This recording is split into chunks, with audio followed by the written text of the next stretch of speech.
You're listening to the audiobook version of The Life of Us We Can't Get Back by Love Curd on Tumblr and AO3. Warning for this chapter: flashbacks. Lots and lots of flashbacks. 2. Perhaps everybody has a Garden of Eden. I don't know, but they have scarcely seen their garden before they see the flaming sword. Then, perhaps, life only offers the choice of remembering the garden or forgetting it. Either or, it takes strength to remember, it takes another kind of strength to forget, it takes a hero to do both. People who remember court madness through pain, the pain of the perpetually recurring death of their innocence. People who forget court another kind of madness, the madness of the denial of the pain and the hatred of innocence. And the world is mostly divided between madmen who remember and madmen who forget. Heroes are rare.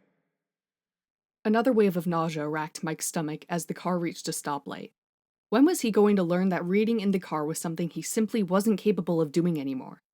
At least the writing was prolific as fuck for the time that Mike had been able to read it. He couldn't even make it to page 25 without feeling the need to projectile vomit. He pulled the lever at his side and reclined his seat all the way down, tossing his book in the general direction of the dashboard, giving up on the idea of finishing the book before they got to his parents' house. The more Mike thought about it, the anxiety of seeing his parents was probably exacerbating the nausea. He hoped he didn't look as bad as he had over Thanksgiving. His mom had already given him the speech of, "You look so pale, Michael, and you should be eating more, Michael, and it's not normal to have migraines this frequently, Michael," so he could only imagine what she'd say this time around when he showed up looking terrible and with a boyfriend. He resorted to not thinking about it for any longer than he had to, closing his eyes and taking deep breaths while Will drove them through the endless expanse of bare cornfields and flurrying snow. "Darling, you got to let me know," Will mumbled, and Mike's eyes shot open. He hadn't even realized that Should I Stay or Should I Go had started playing. Will was probably reliving the best days of his life. All of his good memories revolving around the song overpowered the bad ones by this point. Meanwhile, all Mike could see were blurred headlights, rickety guardrails, a terrifyingly high lookout, and a friendly gas station clerk. Will continued to sing along to the song Mike had personally grown to hate, and he felt his insides twist in absolute agony. He sat up, unable to curb the gnawing feeling any longer. "Pull over," Mike forced out, tossing a palm over his mouth and praying to whatever gods existed that he wouldn't hurl all over Will's pristine windshield. Will nodded with a quick gasp, and within seconds the car stilled, save for the light jostling that came with other cars passing on the highway. "Are you, Will began, but Mike thrust the door open and leaned over, emptying his guts into a patch of grass on the shoulder. This was disgusting. Mike was disgusting. This was his karma for, well, existing. He was in a homosexual relationship with his childhood best friend. The sky loomed ominously over their heads, and it was all Mike's fault. "I'm sorry," Mike grimaced, and turned to look at Will, who had removed the cap of his water bottle and was extending it over to him. Will was so goddamn sweet for no reason at all. Mike loved him. He loved him so much. He didn't deserve— yes, he did. Yes, he did. He deserved him. "Don't apologize," Will said softly, glancing in the rearview mirror as cars passed them by the dozen. This was going to put them so far behind schedule. Now they were gay and late. Mike hadn't felt such immense guilt about his sexuality in years. It was likely due to the fact that he was in a stable, real relationship with the love of his life. The closer they got to their destination, the further Mike's internalized homophobia resurrected from the dead. "I did this to myself," Mike groaned, covering his face with his hands. Will clicked his tongue before leaning over to Mike's side of the dashboard, picking up the discarded book and holding it out to him. Mike took it tentatively, placing it on his lap. "You're reading in the car," Will told him. It was a simple fact that was supposed to make sense, but didn't. There was a time that he had read the entirety of Macbeth while on a cross-country road trip from Lenora Hills to Hawkins. Where had that Mike gone? And how could he get him back? Exactly! I used to be able to. And now I can barely drag my eyes across the damn page because I'm so focused on what's gonna go down when— "This is a unique instance, baby," Will reassured him, grabbing his hand. He looked ahead at the rumble strips that decorated the pavement for a moment as he tried to figure out what to say before turning back to look Mike in the eye. "You're allowed to be nervous." "I guess," Mike muttered. But Will squeezed his hand, effectively pulling him out of the deep dark spiral that he knew Mike was venturing towards the longer he contemplated his impending doom. Mike squeezed his hand back, and Will smiled. Well, I know, and knowing trumps guessing. You're allowed to be nervous. You will be able to read in the car again, Will said, releasing Mike's hand and reaching over to his lap, picking up the book. He leaned back and placed it in Mike's open backpack. Just maybe not today. Thanks for the pep talk, Mike grumbled, too disappointed in himself to say anything else. He swallowed, and a lump formed in his throat. The issue was bigger than any of this, and he knew it. He didn't want to read. He wasn't dreading coming out to his parents. Mike wanted to drink. He wanted to drink so damn badly.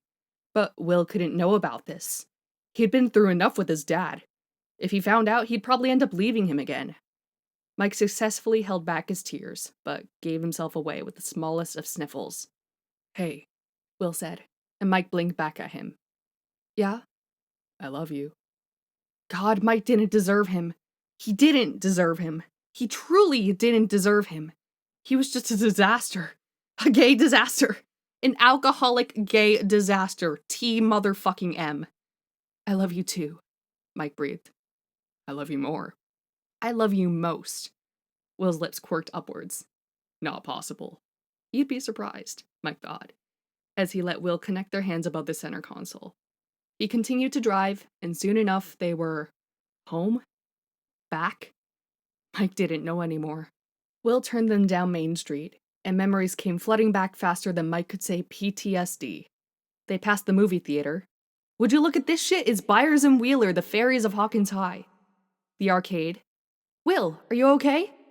Yeah, Come on, you're up on Dig Dug. Melvalds? Is Will here by any chance? I need to talk to him. I'm so sorry, sweetie, he left a little while ago. Is he headed home? Or... I'm honestly not sure, he never tells me anything these days. Well, when you see him next, can you please tell him to call me? And Mike's heart ached. This town was full of memories that he would have loved to forget. But it was too late now. They were here. In Hawkins. Together. Mike hoped that Will would be enough to get him through. When they reached Maple Street, Mike's heart plummeted out of his ass. This was happening. Will parked in Mike's parents' driveway, and they took a few synchronized deep breaths before getting out of the car and heading towards the door. Mike pushed the doorbell and... All right, so what do we tell them? Will whispered, and Mike cleared his throat, shifting back and forth on his feet. We had 5 hours in the car to talk about this, and you're asking me now how we're going to explain our relationship to my parents?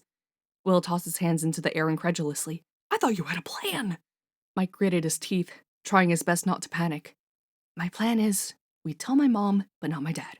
That work? Oh, Jesus, okay. And just like that, the door swung open, and Karen Wheeler was there, her eyes lifting up to look at Mike, then back down to look at Will, and then she smiled? Michael! And Will! She exclaimed, and Mike could physically feel his own eyes bulging out of his skull. Wow, this is unexpected. Even for you, Mike. I always knew you were— Yeah, thanks, Mom. Mike rolled his eyes as she pulled both of them in for a hug. She eventually pulled away and held one of their hands in each of her own. What was happening? No, really, she persisted. I had a feeling. You too. She squeezed their hands. Even as kids, you loved each other in your own special way. I'm happy for you. Well, now Mike felt like shit for assuming his mom would be rude about it.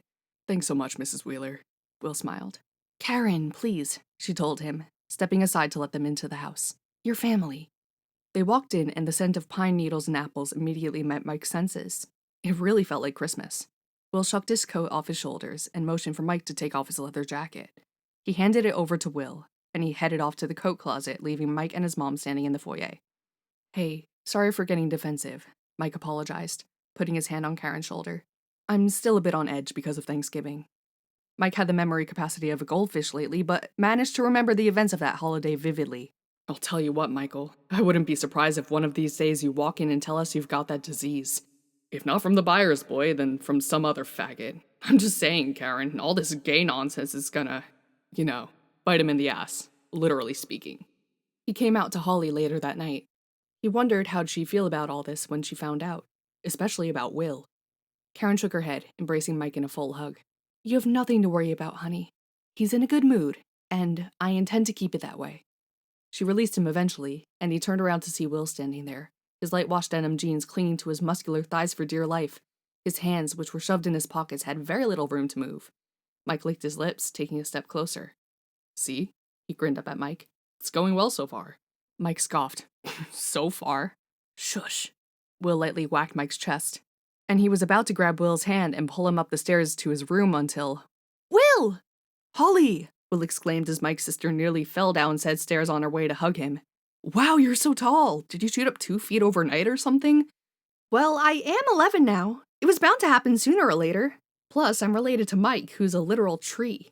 She gestured over to Mike, but her eyes went wide as her focus shifted back to Will. Or more specifically, Will's arms. What we should really be talking about is your muscles, jeez! Like brother, like sister, apparently. Mike couldn't help but lean into Will's space, wrapping his arms around him from behind and his lips brushing the shell of Will's ear as he whispered, Buff Byers. Will whipped his head around to feign a glare at him. I shared that with you in confidence that you wouldn't. So, Mike, you finally got Will back? Whoops. Maybe Mike should have been a little more subtle with this PDA. Was it public if it was in a house compared to not in a house? About time, Polyandra Persephone Gwendolina Wheeler, Mike began, but trailed off, opting to hold Will tighter and shove his face into his neck to spare himself any further embarrassment. Shut up. You shut up, Holly clapped back immediately. That's not my name. Yeah, Mike, you shut up, Will joined in, and Mike could feel Will's deep voice vibrating against his cheekbone and nope, not the time. He pulled away, settling a hand on Will's waist. He was so warm. Fine, Mike relented, and Holly nodded, establishing victory. Fine. Never a dull Christmas at the Wheeler house, huh? Not for the faint of heart. Mike heard Nancy's voice before he saw her, but once he did, he noticed she was grinning ear to ear. At him. She turned to look at his boyfriend, opening her arms. Good to see you, Will. You too, Nancy, Will said, and stepped away from Mike so he could pull her into a hug. Mike's now unoccupied hand met his other one, fiddling with his rings. Will being here was most definitely confirmation of Nancy's journalistic efforts. All the phone calls, all the questions, all the mentions of the Byers, all led to this moment. She was probably going to celebrate with Jonathan the next time they talked about them. Mike. Nancy startled Mike out of his thoughts, and he lifted his eyes from his hands to meet her gaze. Come here and hug me, asshole, she laughed, and Mike returned the laugh, albeit uneasily, stepping towards her and letting her wrap her arms over his shoulders. She rose on her tiptoes, whispering to him, Good job. I knew you were having a hard time.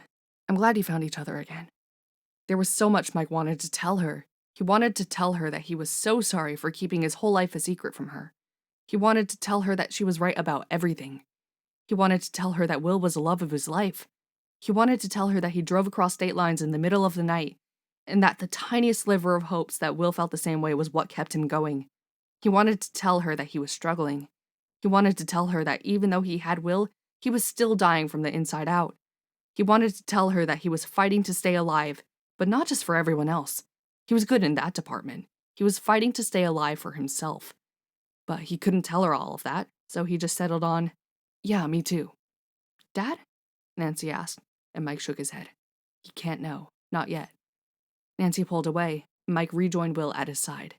Her eyes narrowed as she glanced at the floor with her arms crossed. After a moment, her eyes lit up. I'll be your conversational redirector. Thank you, Mike sighed in relief. At least he had the rest of his family on his side. He had his mom, who was going to keep his dad distracted, Nancy, who was going to change the subject whenever applicable, and Holly, who was just happy that he had Will back in his life. His dad entered the foyer then, taking one look at Mike and Will standing together. He rolled his eyes. Good lord, you two still on your Christmas Hanukkah tirade? You're both too old for this. Nice to see you too, Dad, Mike retorted with mutual abhorrence. He went in for ye old obligatory hug, TM, but Ted rejected it for a shake of the hand instead. Well, that stung more than it should have. Once Ted retreated back into his crusty man cave, also known as the living room, Mike glanced over at Will and his eyes were sympathetic. His loss, Mike heard him say without speaking. Mike nodded curtly and leaned down, picking up their bags. Suddenly, Holly bounded over to Will and tapped his shoulder. He smiled down at Mike's little sister with equal enthusiasm, and he felt his heart melt. Hey, Will, want to come see this painting I've been working on? She asked, and Will nodded. Sure. See you in a bit? Yeah, see you. Mike beamed as he watched Holly take Will's hand and lead him up to her room. He'd never get over the adorable sight of his boyfriend bonding with his sister. Both sisters, really. His mom, too. They all loved him. Mike did, too. God, did Mike love him. He turned around to head up to his room, but his mom was standing in front of him. He set the bags down then, certain that this was not going to be a short conversation, at least judging by the expression on her face. Will looks good, Karen stated, her tone neutral. Healthy. Yeah, Mike breathed, pretty sure where she was going with this. Yeah, he does. I can't say the same thing about you. Yup, right on the money. I'm worried, honey. I really am. Here we go, Mike thought. He needed to figure out a way to shut this down. Mom, I know I shouldn't be saying anything since you just got here, but… Then don't say anything, it's that simple. Michael, your eyes, they look so tired. And you're rail thin. That's not new, Mike replied, ignoring the defensive tone of his voice. I've been thin all my life. Wheeler genes, right? Well, yes, your father's side of the family tends to be taller and leaner, that's true. Then leave it, for the love of… But regardless, I'm concerned for you. You're not all right. Whether you like it or not, you need help. And there it was, the truth. I don't need help, Mike shot back, borderline robotically, a knee-jerk reaction, impulsive enough to the point that he wasn't even sure if he believed himself. Mike knew he had a problem. He'd established that in letter 35. I'm not fine, he'd written. I can't control what I can't control what I can't control. It's getting harder and harder to focus as I write this. It's like my memory restarts every 5 seconds. I'm actually genuinely terrified of what's going to become of me if I keep going on like this. Yeah, Mike had a problem. But help? Getting help was a whole different thing entirely. If the boy says he's fine, then he's fine, Dad interjected from his permanent residence on the lazy boy. Don't let him be more of a burden to us than he already is. Ted! Karen exclaimed. Typical. I'm only telling the truth. Michael, go find your little boyfriend and get out of our hair. Mike watched Ted's hand raise from the armrest of the recliner and wave him off. Fucking asshole. Whatever's left of it, Mike muttered, and Ted only grunted in response. He probably didn't even hear him. Perhaps that was a good thing. Better not to fuel the fire. But the more pressing issue at hand was the fact that he'd referred to Will as Mike's boyfriend when he had absolutely no idea that they were together. Unless… Fuck. Now Mike was panicking. He tugged his mom by the hand through the house and into the kitchen, only letting go to run his hand through his hair. How the hell did he… I didn't say a thing. Maybe he's just joking. Mike tried to laugh at the insanely funny joke that was his fucking life, but it came out shaky and weak. I really hope he's joking. Me too, his mom grimaced, running her hands up and down Mike's shoulders in a thoughtful attempt to calm his nerves. Let's just keep our heads down, and if he says anything, I'll stand up for you this time. I promise. Deal? Deal, Mike said, allowing the smallest hint of a smile to come through. Thanks, Mom. Seriously, Michael. Despite his frustration, Mike forced himself to listen.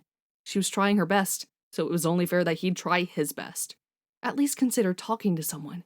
If not a therapist, then… You know you can talk to me. I'm here for you, never forget that. I won't.